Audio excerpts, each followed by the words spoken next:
સૌ તાળીઓના ગગડાટ સાથે વધાવીશું।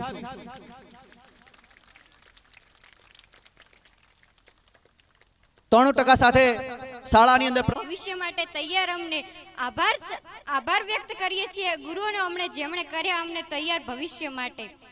અહીં ઉપસ્થિત આપ સર્વોને મારા નમસ્કાર। અમે જ્યારે અહીં આ સ્કૂલમાં ધોરણ 10 અને 12માં ભણતા વિદ્યાર્થીઓને પરીક્ષા માટે સારા ટકા લાવે અને ખૂબ જ સારું પરિણામ મેળવે એમાં એટલા માટે શિક્ષકો અને સંચાલકો દ્વારા દર વખતે ઇનામ જાહેર કરવામાં આવે છે।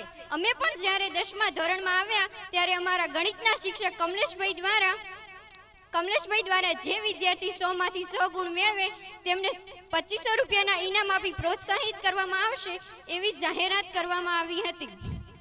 આજે જ્યારે કમલેશભાઈની તબિયત સારી ન હોવાથી તેઓ અત્યારે હાજર નથી, છતાં પણ અન્ય શિક્ષક દ્વારા પણ તેમને ઇનામ અપાવરાવ્યું છે, જેનાથી હાલ ધોરણ 10માં ભણતા વિદ્યાર્થીઓ પણ પ્રેરણા મેળવે। અમારા 10માના સારા પરિણામ પાછળ તેમની અથાગ મહેનત રહી છે। અમને જે ગણિત અઘરો પડતો હતો તેમને તે એકદમ સરળ બનાવી દીધો છે।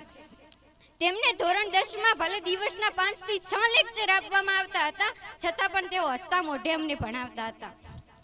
તેમની ભણાવવાની રીત પણ ખૂબ જ રસપ્રદ અને પદ્ધતિસરની છે। તેઓ અમને ગણિત ગમ્મત સાથે ભણાવતા હતા। અમારા સારા પરિણામ પાછળ અમારા કરતાં પણ અમારા ગુરુજનોનો મહેનત ઘણી હતી।